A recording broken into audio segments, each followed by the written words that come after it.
Comedy Store. It is my honor to present the one and only Mr. Maz Jobrani!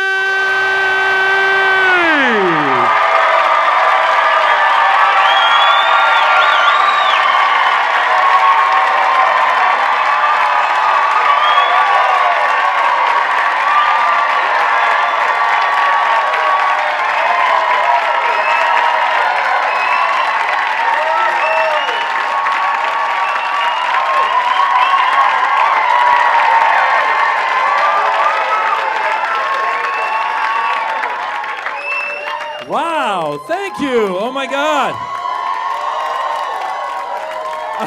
I'm gonna cry. Stop. Oh my God.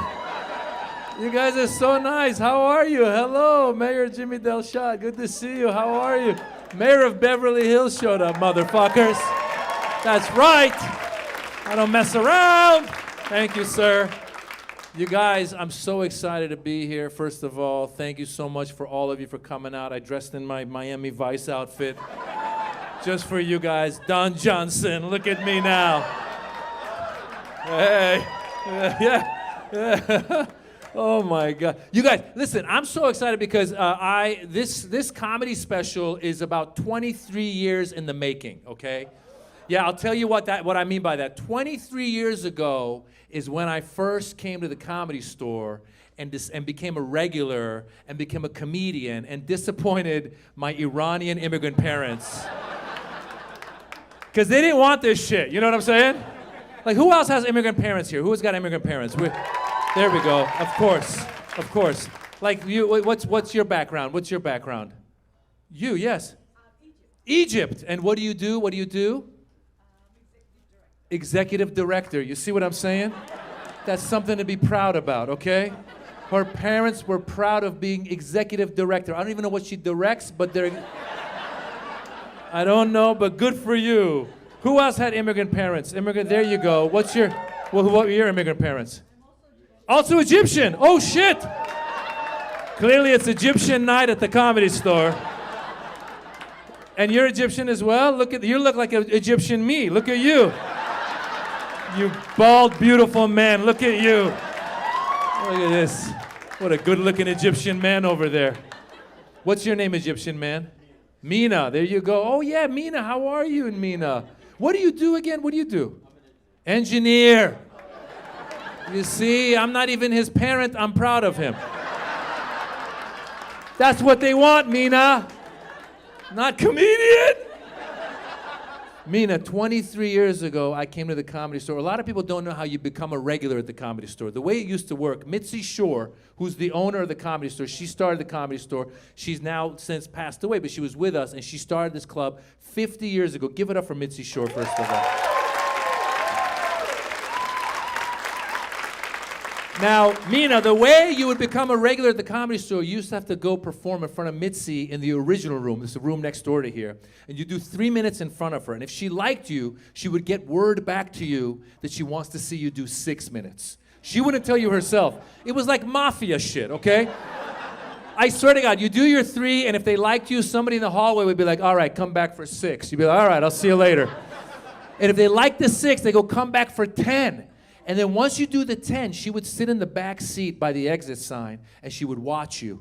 And as you're walking off stage, if she liked you, she would let you know, and she would make you a regular. Now, for me, this club, all the legendary comedians had gone through it. Richard Pryor, Robin Williams, Jim Carrey, my hero, Eddie Murphy.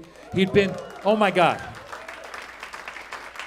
So I did my 3, I did my 6, I did my 10. Now I'm performing in front of Mitzi, of course, starting out. I'm talking about being Iranian. You know, she realizes I'm Middle Eastern. So I finish my set. I walk off the stage, and I'm walking past her. And the whole time, you want her to grab your arm. If she grabs your arm, that means you're going to be a regular. If she lets you walk through, it's like, fuck you, get out of here. Go be an engineer. No offense. No offense, Mina. Guys, it's about a 20-foot walk. It felt like 10 miles. I'm walking by. I'm like, Mitzi, please grab my arm. Please grab my arm. I want to be like Eddie Murphy. Grab my arm. As I'm walking by, her hand comes out, grabs my arm. I go, oh my God, it's happening. And then she pulls me close. She goes, "You're very funny." I go, "Thank you, Mitzi." That's how she would talk. And then she goes, "I'm going to make you a regular." I go, "Thank you, Mitzi." Then she goes, "Have you ever thought about wearing the outfit?" I go, "What outfit?" She goes, "You know the outfit, the hat and the gown." I go, "Hat and gown?" She goes, "You know the hat and the gown." I realized, oh shit, she wants me to wear a turban and a dishdasha on stage because I'm Middle Eastern. So I looked at her, I go, "Yeah, sure, that's a good idea, why not?" I swear to God, I walked into the hallway, I go, "What did I just agree to do? This is bullshit." And for 2 weeks, I was finding ways to get out of the outfit. And I thought she would forget because she was getting older then. I thought maybe she would forget. On Monday, the booker at the club, her name was Corey. She called me up. She goes, "Maz, congratulations. Mitzi told me you're a regular." I go, "Yes, I am." And she goes, "She also told me you're going to wear the outfit." I go, "Shit!" I go, "Corey, what happens if I don't wear the outfit?" She goes, "Well, you're not going to get as many spots." I go, "Okay, all right." So then I had to figure out how to get through this. So then I realized, Mr. Delshad, Jimmy Delshad, I remembered, I found out that there was this Iranian guy who had been making fun of the mullahs in Iran, you know, the turban, the leaders of Iran, and he would do it on Persian television. And so word had gotten back to their supporters, there was a guy making fun of them. So this guy was doing some kind of live performance in LA, and some of the supporters of the regime showed up. They threw a rock, and they hit him in an eye. They blinded him in one eye. Yeah, and when I heard that, I go, "That's it." I called the club. I go, "Hey, listen, Corey, I've been looking for the outfit. I got my eyes on some turbans. But I just want you to know, I just found out that there was a guy who was wearing the outfit, and the supporters of the regime showed up, and they threw a rock and blinded him. So I could wear the outfit, but they might come to the club and go after me. And worse yet, they might blow up the club."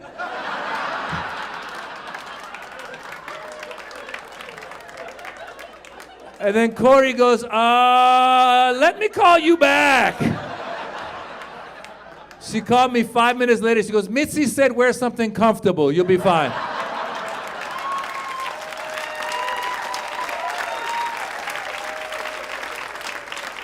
I got out of wearing the outfit. And now I'm Miami Vice. Look at this. Shit, man. Oh, my God. So the club turned 50 this year. I also turned 50 this year. Thank you. Thank you. Thank you. I just want to point out, I said I turned 50. Not one of you was like, "No way." So it's a little fucked up, people. When someone says they're 50, you're supposed to be like, "You don't look a day over 49, you know? But you guys were like, "Oh, you're going to die soon. Wait a minute." Who's in their 50s here? Anybody in their 50s? Anybody else? There you go, beautiful young lady. There you go. What's your name, sir? Blake. Blake, yes.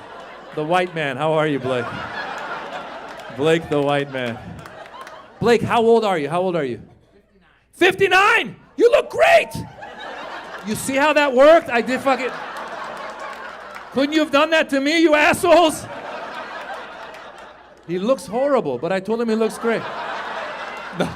I'm kidding. You do look great, Blake. Now, here's my question. You're 59. Did you get the shingles shot? Did you get the shingles shot? You did. Listen. This is what 50-year-olds talk about. I swear to God, Blake, I didn't even know what the shingles shot was. I swear to God, I was talking to some kid. The 20-year-olds have no idea, all right? I told a 20-year-old I got the shingles shot. He said, "Shingles are on the roof, bro." I go, "No, it's a real thing." I don't even know what I swear to God, Blake, I still don't know what shingles is. I know as soon as I turned 50, they started running that commercial. Have you seen the commercial? It's the worst commercial ever. You're watching TV, it goes, "Are you 50 or older?" I was like, "Well, yes, I am." And it goes, "You might get the shingles."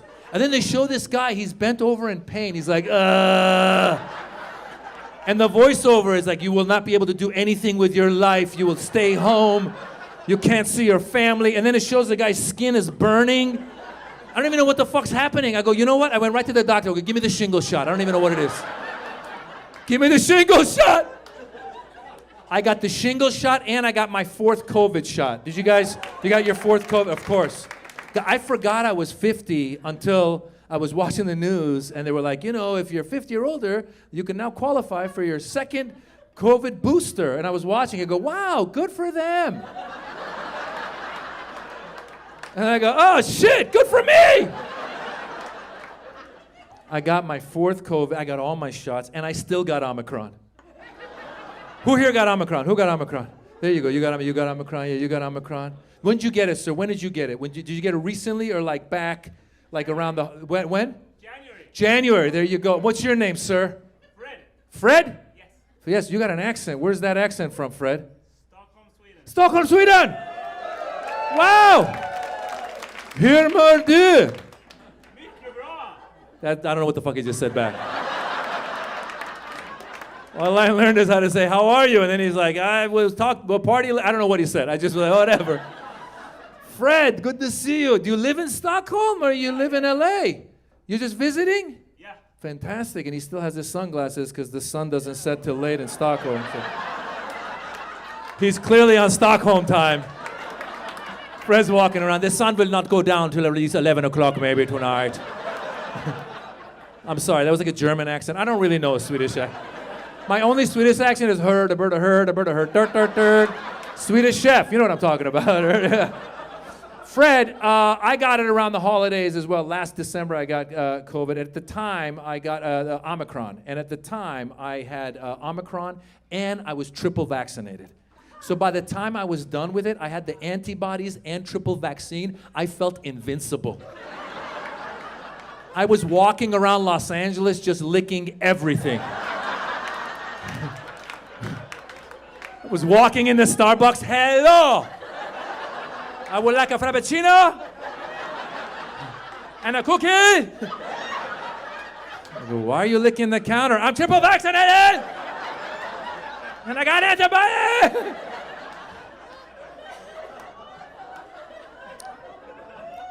They say the symptoms for Omicron was head cold, lower back pain. Did you feel that, Fred? Is that what you had? What were your symptoms? What were your symptoms? Minor. Minor. Look at you, Swedish cocky motherfucker. This guy. My symptoms were minor, like your penis. I got the undertones, Fred. I got the undertones. He just called me a bitch. My symptoms were like that. Very little symptoms. Like your ding dong.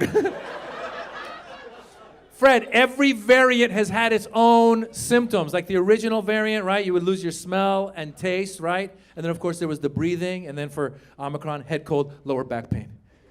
I wonder what the symptoms are going to be for the next variant. Like Shamacron. What would be the symptoms? I'd be like, I can't hear! Out of my left ear! And I have no sensation in my right nut. I got nothing. Oh, you got Shamacron, motherfucker. How do you know? I went to the doctor, he got on his knees, just started flicking my right nut. I couldn't feel it. Told me I gotta quarantine it for 10 days. 10 days. I gotta quarantine my right nut. Blake, when I got Omicron last holidays, they used to say you have to quarantine for 10 days. I'll be honest with you, I have a wife and kids. Oh my God, it was the best 10 days of my entire marriage. I got to sit in the back room and watch everything on television. HBO, Netflix, Hulu. I subscribed to something called Discovery Plus. I didn't even know what it was. I go, fuck it, I got time, let me discover some shit. And Omicron was so contagious, when my wife and kids would bring me my food, they would leave it outside the door, and they would knock and they would run away. And every time I opened the door, I had to pretend like I was having a worse time alone. I'd open the door, oh my God, I love you guys. I miss you. I close the door, get back in bed. Okay, Succession season 2. Let's see what happens to the Roy family. Narcos Mexico, let's learn some Spanish. Pendejo, puto chingón, cocaína. I'm fluente, thank you very much. Halfway through my quarantine, the CDC came out. They go, you only need to quarantine for 5 days. I told my wife, I said, you can't trust the CDC. 10, 15, at least 20 days. I'll see you in a month. I'll see you in a month. Oh my God. I love you guys.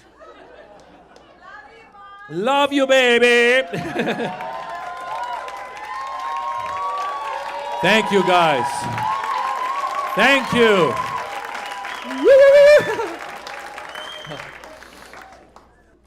Like I said, I got the shot. I got which one? You said you got the shot too. Which one did you get? Which shot did you get? You got all four, but like the brand, which? Moderna, there you go. Okay, there you go. I'm proud of you. You were like responding to me like I was the LA City Health. They're fans of yours right there. There you go. There you go. Are those your doctors? Who are they? Oh, your friends. They're so proud of her. You got the 4 shots. We're proud of you. What's your name? Homeira. That's a Persian name, Blake, right there. Multiple syllables. Homeira. Holy shit. And what do you do? Currently unemployed. That's fine. That's better than this shit. What were you doing before? Pharmaceutical sales. You go, girl. There you go. Drug dealer. Fantastic.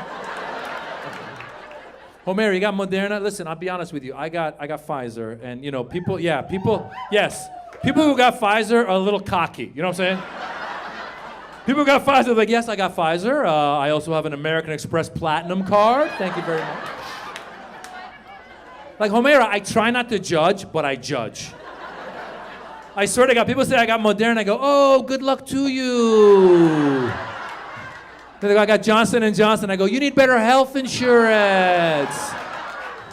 They go, I got AstraZeneca. I go, when is the funeral? No, I'm happy you got it. I'm happy anybody got their shot. You know, some people we know, some people don't want to get their shot. We all have that friend that didn't want to get the shot because he was afraid the government was going to put a chip in him. I heard that. I go, who the fuck do you think you are that the government of the United States is concerned with what you're doing Tuesdays at 2? Who do you think you are? The CIA center. I wonder what Tommy does every Tuesday at 2. Let's put a chip and find out. You know how disappointed they would be after 2 weeks? They'd be like, this motherfucker's been sitting on a couch watching TikTok videos. Can we get the chip back? By the way, if you have a friend who thinks they're going to put a chip in them, let them know they already have it. It's called your phone, right? They know what we're doing, right? If you don't believe me, try buying a pair of shoes on your phone, see what happens. I swear to God, Homera, a year ago, I bought a pair of Nikes on my phone. Every time I turn on my phone, it asks me if I want a Nike. The other day, I got on my phone, went on Safari right away. It goes, you want a Nike? I go, no thanks, I already have a Nike. I did 3 scrolls. It goes, how about now? I go, motherfucker, I told you above, I don't want the Nike. Then every app got in on it. I checked the weather, it goes, it's gonna be hot, buy a Nike. I got directions on Waze, it goes, make a left, get a Nike. I got so worried, I called my mom. I go, Mom, some weird stuff is going on with my phone. She goes, you want a Nike?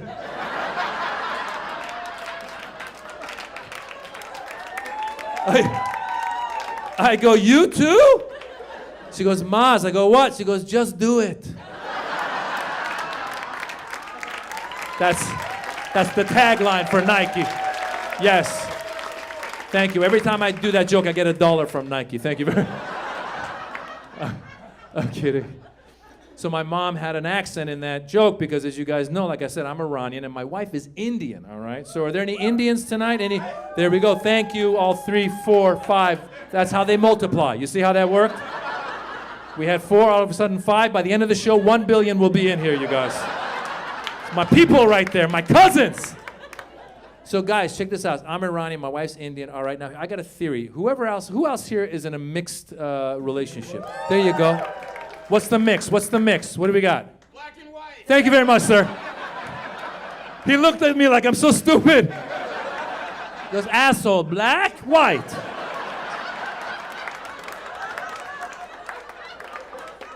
You're so fucking stupid, you can't see?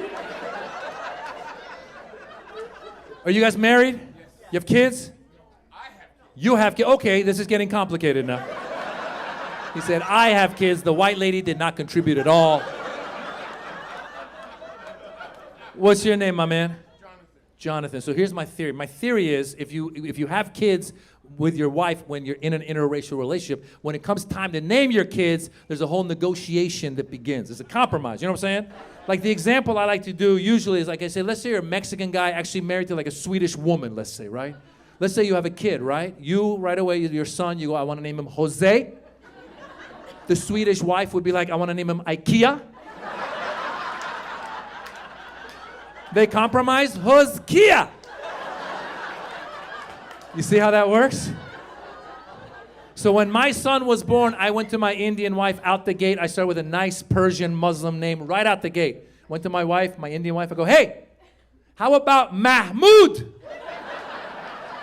That's strong, right? She came back, it was a negotiation. She comes back, she goes, how about go fuck yourself?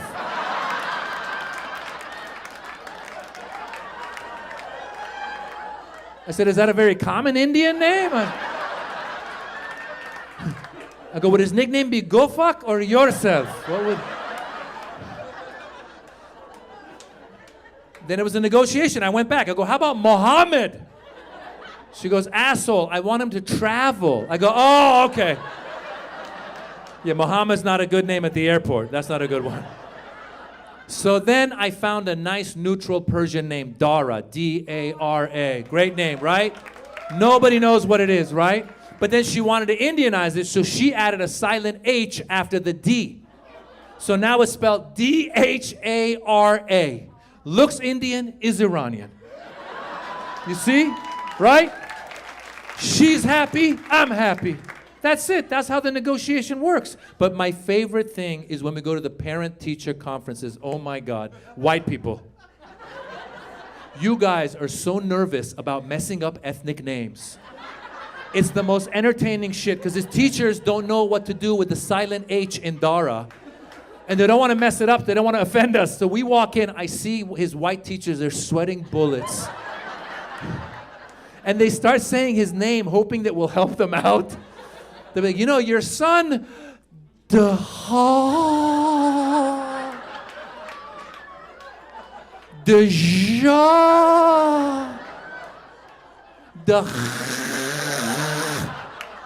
there's no cha. Where'd you see the cha? The H is silent. White people, every time you see an H in a Muslim name, you start going, there's no cha. I told her, relax. I did the H for my Indian wife. I wanted Mohammed. She goes, you mean Mohammed? There's no cha. When the lockdown first happened, I went online and I Googled to find out if comedians are essential workers.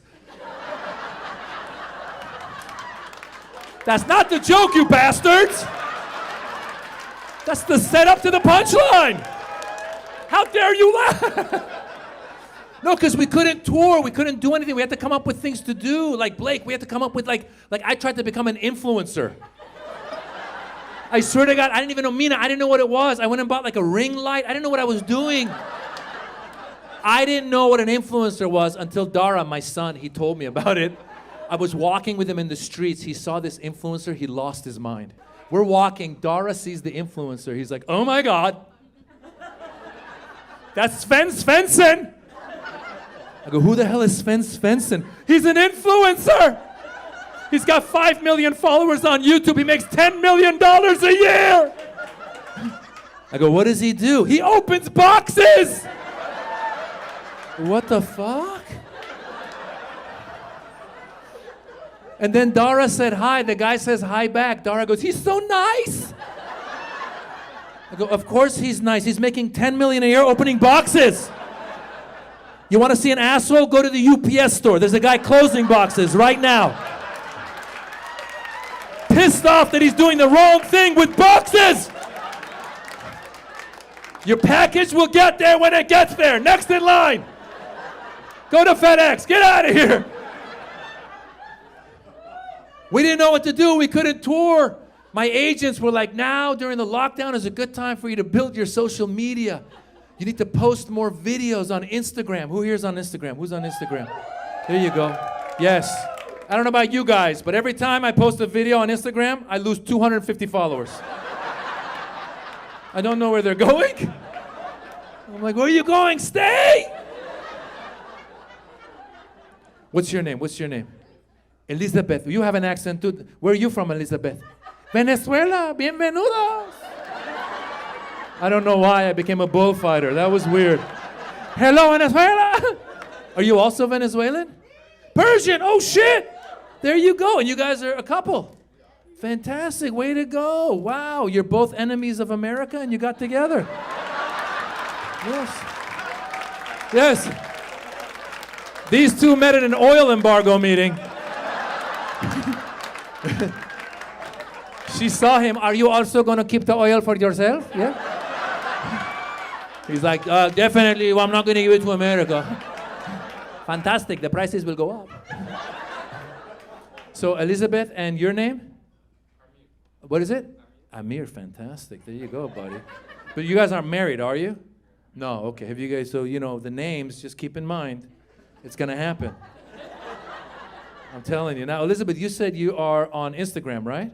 So, what's that? Oh, you see me on Instagram. Oh, fantastic. Thank you for following on Instagram. Here's my question. Do you read the comments when you post anything? Do you read the comments?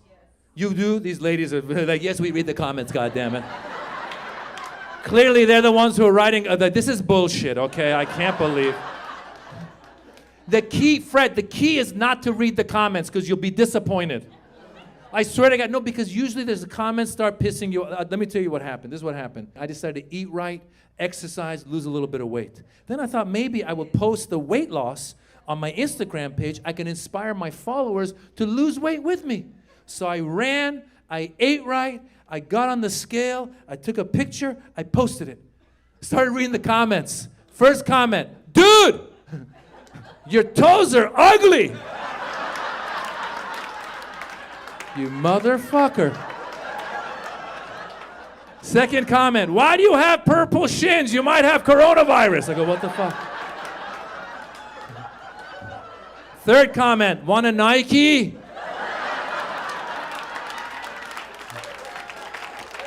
I go, Mom, get off my Instagram! Now I'm all over social media. I'm on Instagram, I'm on YouTube, I'm on Facebook, I'm on TikTok. I don't even know what I'm doing on TikTok. TikTok is like 3-second videos. I don't know what I'm doing, okay? When I first started doing stand-up back in the day, 23, 24 years ago, they used to say you need to film a 1-hour comedy special. You put it on HBO, people discover you, your career takes off. Then a few years later, they go, you got to take 5 minutes of the 1 hour, you put it on YouTube, people discover you, career takes off. Then they go, you got to take 1 minute of the 5 minutes, you put it on Instagram, people discover you, career takes off.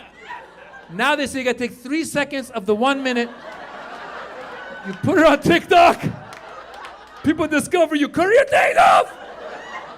I told Dara, I go, Dara, I don't even know what to do in 3 seconds. I told my son, I go, for 3 seconds, all I can say is hello, goodbye. He goes, that's perfect. I go, how low is the attention span of your generation? He goes, what? Didn't even last. Yeah.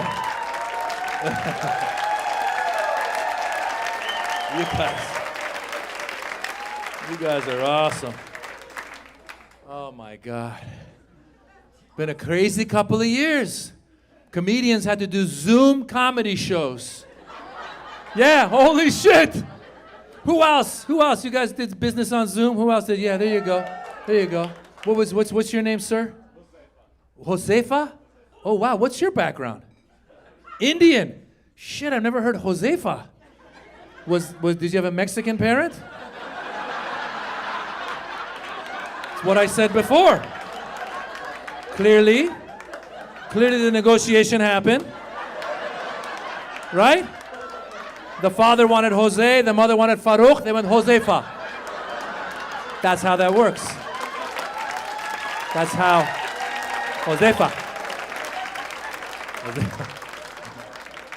What were you doing on Zoom? What's your occupation? You work for Johnson & Johnson. Holy shit. Holy shit! This guy. Moderna, you can look down on him now. There you go. Be like, Josefa, I don't know about this.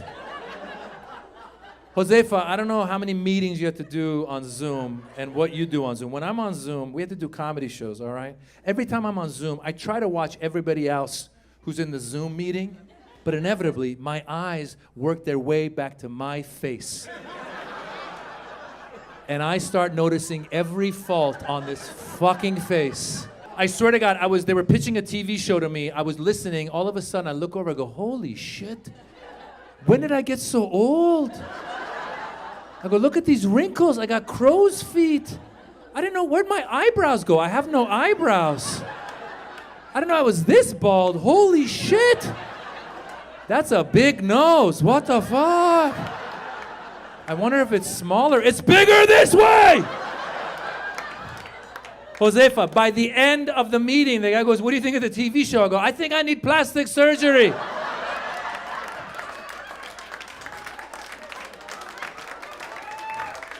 And I thought about getting it. I did, because I found out if you want your eyelids to open, you go to the plastic surgeon. They pull your skin back so your eyes open. I thought maybe the guy could pull my skin back, give me some thick eyebrows, thin nose, some white teeth, some nice hair, right? And the key to getting work done, I found out, you're not supposed to admit you had work done. Right? So I'd be walking around Los Angeles all shiny. People be like, Maz, did you get work done? I'd be like, no. I've been juicing. How come you have a big ass? That's elderberry juice. Why do you have breasts? That's turmeric. Turmeric. Oh, my God. You know who I was jealous of during the pandemic? Was doctors. Are there any doctors in the house? Any doctors? There we go. What kind of doctor are you, young lady? What kind? Gastroenterologist. There you go. GI, right? Fart doctor, right? It's the best. You got a lot of clients tonight. The Persians are here. We have a lot of gaseous. The Indians, you know what, curries. You're going to have a lot. Just start handing out business cards on the way out. Venezuela, yeah, spicy, some shit. You know why I was jealous of doctors? Doctors were doing Zoom consults during the pandemic. Did you do Zoom consults? You were there. Look at you with the mask. You were brave. Look at you. Give it up for her, saving lives. Yes. My friend told me you could get a Zoom consult physical. And I was like, how does that even happen? Because usually the doctor's got to touch you to make sure you're okay. How does that work? What do you get on the Zoom with the doctor? He goes, okay, Maz, welcome to your annual checkup. Let's get started. Okay, I need you to grab your balls and cough.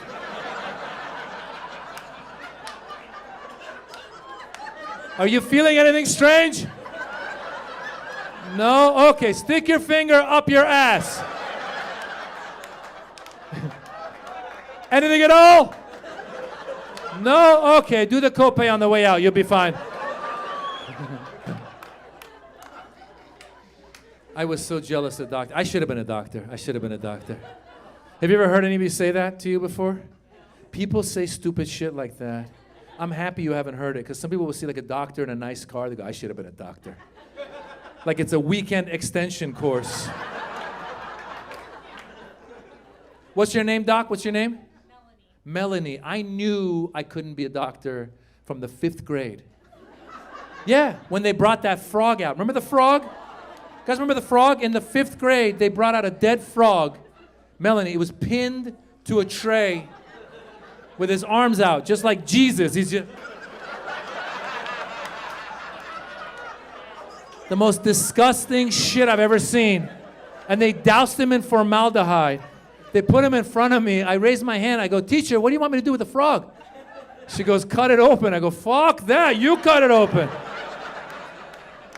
That's the day I knew I was not going to be a doctor. That's the day I became a comedian. I swear to God. I went to the other side of the room. I just started telling jokes. Right away, I go over. I go, knock, knock. They go, who's there? I go, not the frog. He's dead. He's dead in formaldehyde. I'll be honest with you. The pandemic also made me realize I could never be a doctor, okay? Because as soon as we could get those masks, the disposable blue masks, we bought some of the disposable blue masks. I put it on with my big-ass ears.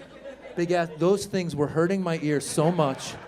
I couldn't last 5 minutes in Whole Foods. My wife sent me to Whole Foods to go shopping. Remember early on in the pandemic, you'd get dressed up in like a homemade hazmat suit? With like dishwashing gloves, ski goggles, and the fucking mask. I'd be walking around. I couldn't last 5 minutes in Whole Foods. I was like, this is bullshit. I'm just gonna get the dried mangoes. I will come back for the quinoa. This is bullshit. My ears are hurting. I would run into the car, take off all my gear, start eating my dried mangoes. Oh my God, my ears are hurting. Fuck. I couldn't last 5 minutes in Whole Foods. Meanwhile, doctors will operate on somebody for 8 hours wearing the mask, right? They'll be in the operating room, right? They get started. Scalpel! They cut the guy open. And then hammer! I don't know what it is. Blender! I don't know. I'm cooking at this point. Halfway through the surgery, the nurse will be like, doctor, do you want a mask break? No, God damn it! We're here to save a life. I'll be here for 8 hours. My ears will suffer. If I were the doctor, 5 minutes in. Guys, he's not gonna make it. I gotta go. This is bullshit. I have dried mangoes in the car. Let's go, guys.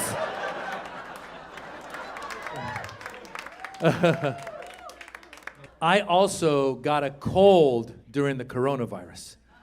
You can't get a cold during the coronavirus because everyone would think you had the coronavirus. Right? Like getting a cold during the coronavirus is what it felt like being Muslim after September 11th. Yeah! Everyone thought you're guilty. Right? Like Asians, it's what it felt like being Asian during the coronavirus. They were blaming it on Asians, right? White people is what it felt like being white after January 6th. That was your day, motherfuckers. I remember, Blake, I was watching the news. I go, oh shit, they got terrorists too. I'm sorry. Patriots. White people have very funny names for their criminals. Your terrorists become patriots. Your drug dealers become pharmaceutical reps. Your killers become lone wolves. Like, what's a lone wolf? He's a killer who's white. My favorite day was January 7th when they wouldn't let those motherfuckers get on the airplanes. Don't know if you've seen the videos. Go home and watch the videos. These guys had the nerve. They attacked the Capitol on January 6th. They had the nerve to go to the airport the next day, try to get on the plane. They were at the airport crying. Did you see the videos? They're like, this is bullshit, man. They won't let me on the plane, man. I have my boarding pass and I chose my meal. They're not letting me on the plane, man. I was watching, I go, welcome to my world, motherfuckers.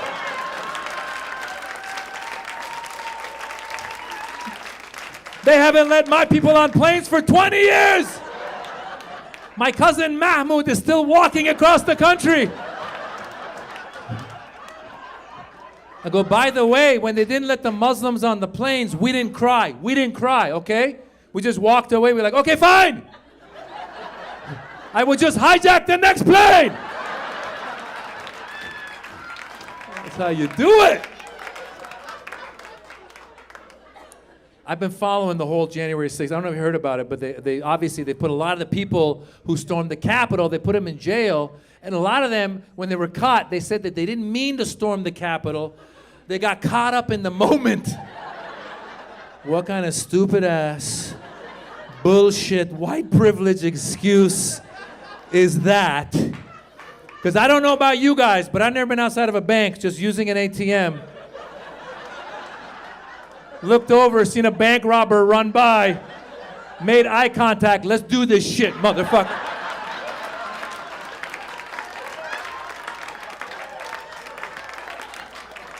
Go in front of the judge, Your Honor. I'll be honest with you. I got caught up in the moment. I was going for $20, decided to go for $20,000. What the hell? These things happen, Your Honor. I've been watching the January 6th hearings. I don't know if you guys have or not. But I don't care what side you're on, right or left, you should watch them. They're very entertaining. It's the best TV show on television. My favorite episode was that one where that girl, Cassidy Hutchinson, came out and she said, remember her? She came out, she said Trump tried to choke his Secret Service agent. And the people on the right were like, no way. And the people on the left were like, yeah, way. But I'm thinking, you know what's interesting? We all as a country, we heard that Trump tried to choke his Secret Service agent. All of us were like, yeah, it's possible. That's how crazy he is. In the past, if you heard like President Eisenhower choked his Secret Service agent, no way, he's very stately, he would never do that. But you hear Trump, you're like, that could have happened, definitely could have happened. If you heard Biden choke his Secret Service agent, you'd be like, how old was the Secret Service agent? How old was the guy? Oh my God. During the whole lockdown, I was trying to exercise, running a lot. And now that I'm 50, like I'm getting injuries, so I got to start speed walking. You guys know speed walking, right? A lot of immigrant dads speed walk. I don't know if Mexican dads, do Indian dads speed walk? Yeah, speed walking is their thing, all right? My dad, speed walking, for you guys, you know, it's like where like the lower body moves, upper body's straight, and there's a lot of just... And they're very angry that this is bullshit. Why did I come to this country? I had to leave my country to come here and walk these streets. This is bullshit. My dad used to speed walk, and he used to take us with him to go speed walking when I was like 8 years old. On a Saturday, I'd be asleep. My dad, come on, wake up. We're going to go speed walking. I was like, Dad, I'm 8 years old. I'm trying to sleep. We're going to go speed walking. We'd go out to speed walk. He was twice my size. So he would just walk away from me. And I think that's how immigrant dads spent quality time with their kids. Yeah. They would take you out and walk away because they wanted to tell you that life is hard. Right? They'd be like, come on, son, keep up. There might be a revolution. You have to escape. Let's go. Keep up. This is training for the next revolution. Keep up.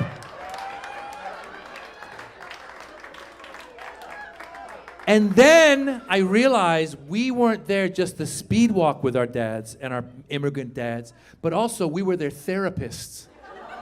Yes, because immigrant dads don't go to therapy. They're macho men. I don't care where you're from, Venezuela, Iran, India, Mexico. Immigrant dads don't go to therapy. The kids are the therapists. Once in a while we're walking, my dad would just unload on me. I swear to God. One time I was walking with my dad. Come on, son, keep up. I go, Dad, wait up. Keep up, son. Dad, wait up. Son, come here, son. Your mother, bitch. I go, oh, shit. I think we just had a breakthrough. That was good. Your next session is going to be free. That was really good. It was a different world. Different world. Parenting was different. Like our parents didn't do like birds and the bees.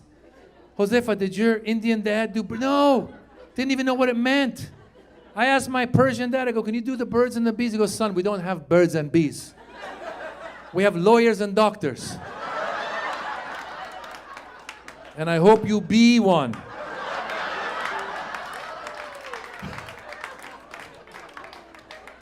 You know how I learned about the birds and the bees? This is how I learned. When I was in the 7th grade, my friend David was walking home one day from school.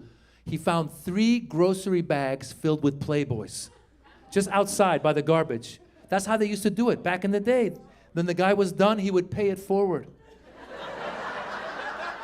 Yeah, he was done with his Playboys, he'd leave it outside. He's like, some pervert will find this and make use of it.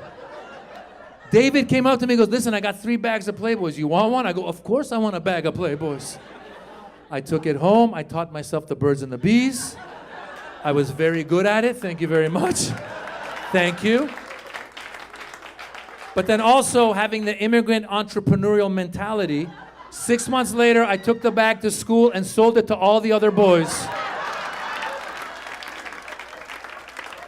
Made a profit, bought my first house. Thank you very much. Nobody did birds and the bees. Now we got to do birds and bees. I stumbled into the birds and the bees. Who's got young kids here? Who's got young kids? Anybody? There you go. How old are your kids? 12 and 18. There you go. How old are your kids? 17. Did either of you do birds and bees with your kid, the sex talk? Did you do it? You did, right? And you kind of did, right? You were like, here, let me get you started. Right? You're like, here's a man, here's a woman, and here's a magazine. Go figure it out. No, listen, I didn't even mean to. I didn't mean to do the birds and the bees. I stumbled into it because we read books as parents now. We read books. And the book says if your kids ever ask you a question, answer them honestly. That's what you got to do, right? So I was watching when my daughter was 8 and my son was 10. I was watching a TV show with them. First of all, as your boy gets into his teenage years, boys get a little spaced out. Like Dara's a smart guy, but he's a little just, And girls are sharp. You're sharp. My daughter is like CSI, FBI, CIA all combined. She is paying attention. Guys, we were watching the TV show Blackish. Great show, right? Blackish. First episode of the whole show. I didn't know this was gonna happen. I'm watching with the kids. First scene of the whole show. The father walks in to his high school son's room. He opens the door, and the high school son is about to masturbate. Like he's about to pull his underwear down. The dad opens the door. He sees it. He goes, "Oh!" and he walks out. And the son goes, "Oh!" and he jumps on the bed. My son doesn't even notice. My son, he's just, "Oh." My daughter, right away, she goes, "What just happened?" I go, what just happened? Like, what just happened, like, on TV or in the world? In the world? She goes, "No, what just happened on TV?" And the whole time, I'm like, be honest, be honest, be honest, be honest. I go, "Okay, baby, this is what happened. This is what happened. I go, "Okay. What happened was, the kid is in high school, and the father walked in the room, and he was in his underwear, and it was embarrassing, so the father walked out." And she goes, "Oh, okay." I go, "Thank God I just dodged the bullet." Very next scene, the father goes into the mother. He goes, "Hey, I just caught our son playing with himself." Again, my son just, "Oh." My daughter, she goes, "What does that mean?" I go, "What does that mean?" She goes, "Yeah, what does that mean?" I go, "What is that? What is that?" Okay, be honest, be honest, be honest, be honest. Okay, what that means? I go, okay, playing with it. What that means, playing with it. What that means, playing with yourself. What that means is once in a while, when boys are in high school, they just squeeze their pee-pee, just a little squeeze, just a poo-poo-poo-poo, just a poo-poo-poo-poo, just a little poo-poo-poo-poo, poo-poo-poo-poo. She looked at me like, "What the fuck?" I go, "No, it's just a little, just a poo-poo-poo-poo, just a little poo-poo-poo, just a poo-poo-poo." And then she goes, "Did you do it?" I go, "Listen, we don't have birds and bees. We have lawyers and doctors. Stop asking questions." Shit.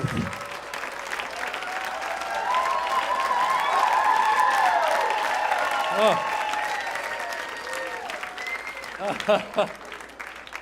It's just ongoing. And in the middle of all that, we got a pandemic puppy.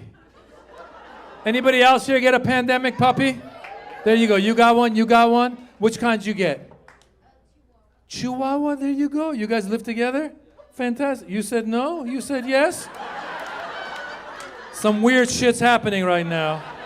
Because Amir thinks they live together. Elizabeth's like, "No, motherfucker, you don't pay rent."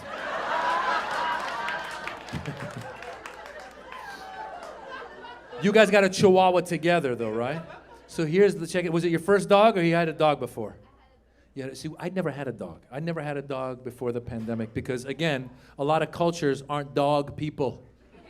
Like when I was a kid in Iran, like I wanted a dog. Iranians weren't big dog people when I was in Iran, right, Mr. Delsha? We weren't big. When I was a kid, I asked my dad for a dog. He got me a rooster. I swear to God, I'm not making it up. Every once in a while I hear, "Cuckoo!" And my dad, "That's your dog. That's your dog." I went to school, they go, draw a dog. I drew a rooster. They go, this guy's a fucking idiot. Then we came to America. America, everybody's got a dog. Americans love their dogs. So when I came to America, we came when I was 6. At the age of 7, I wanted a dog. So I went to my dad. Again, I wanted a dog. And again, my dad, macho Persian man, didn't even know how he could go about getting a dog. So he had another friend who was another macho Persian dude who had 2 dogs. So he goes to that guy and goes, hey, listen, you have 2 dogs, give me 1 dog. And the guy's like, sure, take dog. Not one of them thought for 1 minute that these 2 dogs have grown up together, they're gonna miss each other. Yeah, don't awe the dog, awe me. I was 7 years old. This dog showed up, it was the saddest dog you've ever seen. Oh my God, you don't even know. I would try to take him for a walk. I'd be like, come on, Lassie, let's go for a walk. He was like, fuck you, my name's not Lassie. I'm gonna stay home and listen to sad music. Hello, darkness, my old friend. After 2 days, my dad goes, listen, dog doesn't like you, give dog back. I go, but I like the dog. Dog doesn't like you, give dog back. I go, I want the dog. He goes, you're lucky you can give dog back. Your mother doesn't like me, I can't give her back. Give dog back. So we gave the dog back. And I didn't have a dog until the pandemic. I was sitting there with my wife and kids. I have a request, wives, girlfriends, please don't ask your husbands a question when you've already made up your mind on the answer. This is bullshit. You guys do this all the time. Right? Like you'd be sitting around, right? Someone a little, yeah, you're really, there you go. Those 2 guys are upset.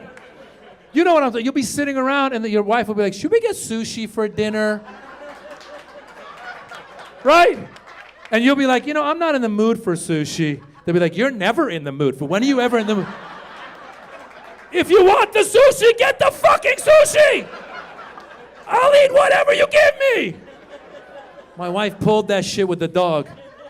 We're watching TV. My wife goes, should we get a dog? I go, babe, I don't know if it's the right time for a dog. There's a pandemic, there's protests, there's an election. It's not the right time. She goes, you never say it's the right time. When is it ever gonna be the right time? I go, woman, if you already know you want the dog, then why are you asking mine? Just get the fucking dog.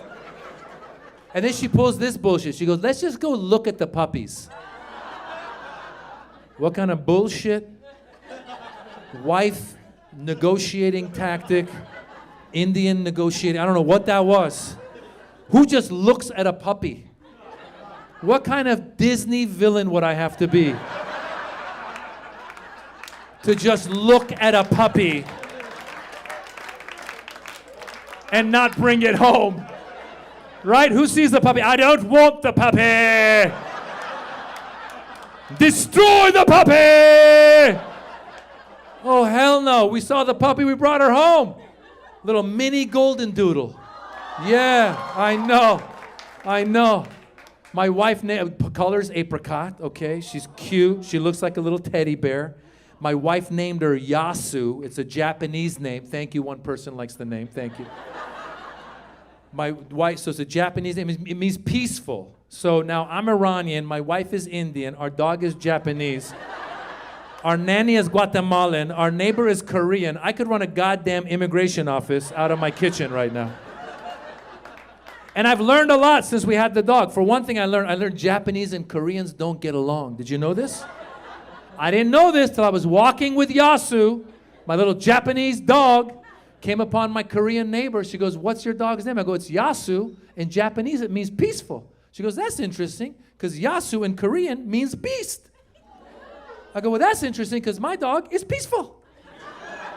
She goes, you don't want beast? I go, I'm good. And then she walked away angry. And I was like, what the hell? Why was she upset? I went to my wife. I go, why was the neighbor so upset? She goes, you idiot. They don't get along. What do you care? Just tell her it's beast. So the next time I saw her, I said, listen, my bad. The dog is actually Korean. She's beast. And my neighbor was like, oh, very good. So she walked away. And then I kept walking, and I ran into some Greek guy. He goes, oh, your dog's name is Yasu. You know, in Greek, Yasu means hello. I go, Jesus Christ, we're going to start World War III over this dog's name. I'm just trying to get her to take a shit so I can go home and take a nap. So now her name is Hello, you peaceful beast. That's it. Yeah. And I'll be honest with you guys. I've embraced. Well, I love my dog now. I'm telling you, Elizabeth. I walk that dog. When I pick up dog shit, I feel more American than I ever have. That's what we do in America. We pick up dog shit. I feel more American picking up dog shit than when I got my citizenship paper.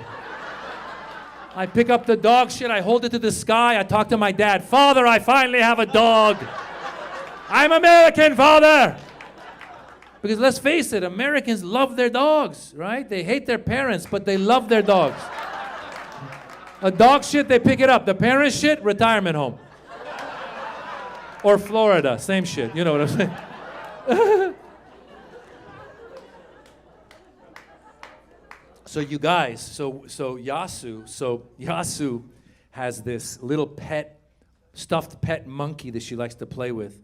She'll put it in her mouth, and she'll come to you, and she'll wag her tail, and she'll whimper, which means let's play. So she'll show up, she'll be like, which means chase me. So one night I was at home, I was washing dishes, and Yasu walks in with the monkey in her mouth, and she's walking slowly. She's not wagging her tail. And I'm looking, I go, why is Yasu acting weird? Then I look closer, I go, why is the monkey darker than normal?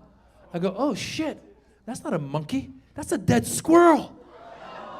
Yeah, I did the research, golden doodle. It's a golden retriever poodle mix. They retrieve dead animals, and they bring it to whoever they worship the most in the house.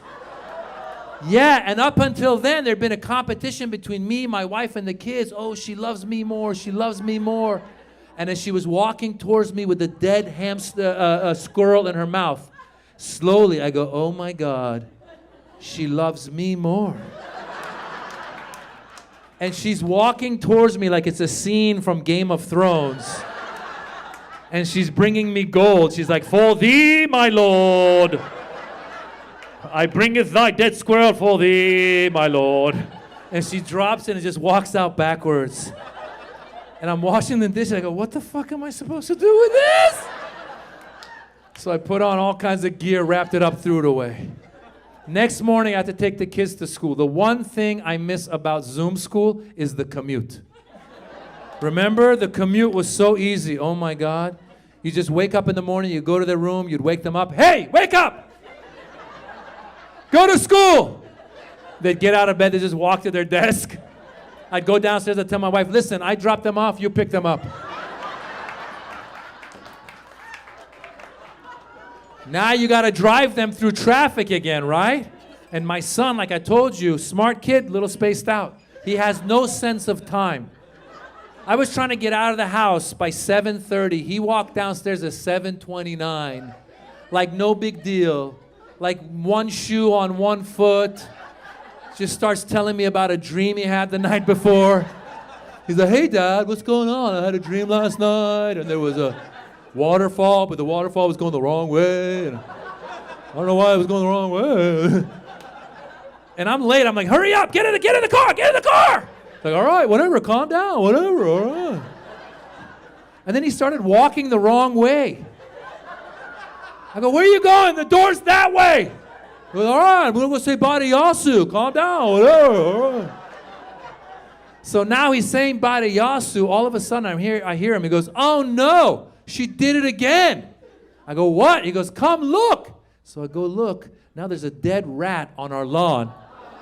Yeah, with his arms out like he's waiting for CSI to show up to draw the chalk. And I'm sitting there, I go, oh my God, are we living with a serial killer?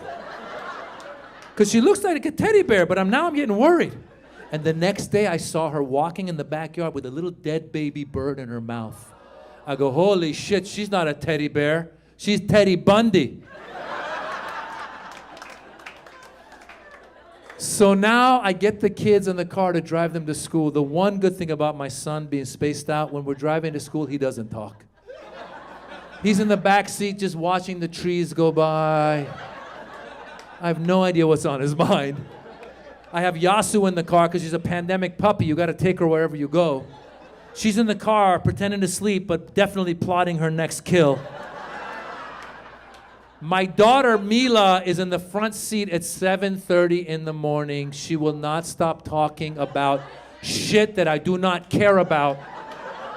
7:30 in the morning. I'm hungover from the night before. My daughter, Daddy, did you know that Ariana Grande was Italian? I thought she was Latina. Did you know that? Did you know that Billie Eilish has a brother named Finnegan Eilish? Billie Eilish, 18 Grammys. Did you know Ed Sheeran wrote it? Did you know? I'm driving. I go, I don't know what the fuck you're talking about. But you're my daughter, so I'll just keep smiling and nodding. I don't know where she gets the energy. I don't know if the night before when my daughter's sleeping, somebody just winds her up the whole night. So when she wakes up in the morning, she's like, Daddy, did you know there was a... By the time we get to school, I'm so exhausted. They get out of the car, I turn on the radio, the news says, the world is coming to an end. I look in the sky, I go, thank God. Oh my God. You guys are beautiful.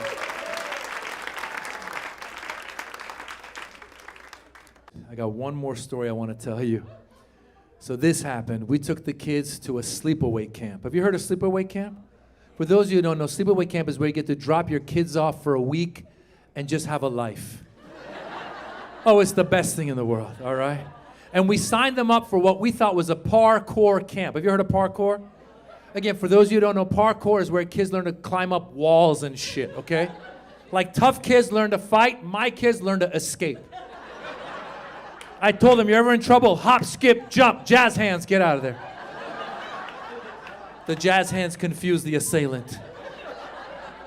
So guys, we got in the car with our two kids, Dara, Mila. We started driving out of LA, 10 east, 1 hour out, 14 north, Lancaster, 2 hours out. All of a sudden I look around, I go, it's not very diverse out here. Then I keep looking, I go, there's a lot of American flags out here. Don't get me wrong, I like the American flag. But when I see too many, I get a little worried. Right, like if you guys, you go to the airport, you see one Muslim, you'd be like, hey buddy, what's going on? You see a bunch of us, you'd be like, no really, what's going on? You know what I'm saying, Blake? Guys, we got to the camp. It wasn't a parkour camp, it was a skateboarding camp. Yeah, with parkour as a side activity. So it was a bunch of white skate rats. Yeah, brah, shaka shaka brah. And I'm walking around with Dara, and Dara has darker skin, right? Because of his Indian background. And Dara's looking around and goes, Daddy, I think I'm the only person of color here. I go, don't worry about it, buddy. You'll blend in. This is your chance to make some new friends. This is your chance to meet people you normally wouldn't. I said, well, check in with you. So we left them. I call him the next day. I go, hey, buddy, how's it going? He goes, they're calling me Abdul. Oh, no. I go, is that it? He goes, they told me to go back to Africa. I go, that's the wrong continent. And then I got so upset, I started texting him comebacks. Like, I'll go to the whitest kid and be like, whatever, Casper the Friendly Ghost. Dara goes, who's Casper the Friendly Ghost? My wife goes, you idiot, you can't give him a comeback from an 80s cartoon. So then I asked him, I said, Dara, what did you say back to them? He goes, I told them I'm going to blow up their house.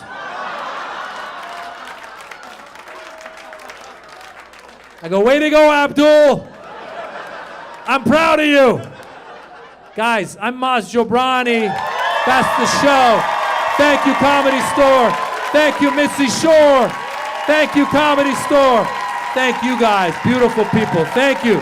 Thank you. Thank you.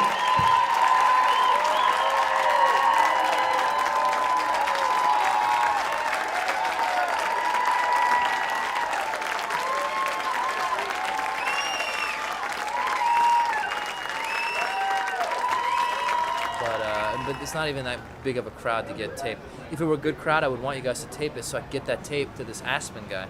But it's not a big crowd, so I might have to like leave my material, work the crowd, do some butt jokes and stuff, and it won't necessarily be my set about me, which is what I want the Aspen guys. So, and that's a gamble too. Maybe he comes out one night and there's not a good crowd, then I'm screwed again because I got to work the crowd. I can't get up there and just do my material about myself. People are just sitting there looking at you, you know. So that's it. Good? Mm-hmm. So let me go find out where they are. Who? In terms of the lineup. Okay. And I think I'm gonna get up.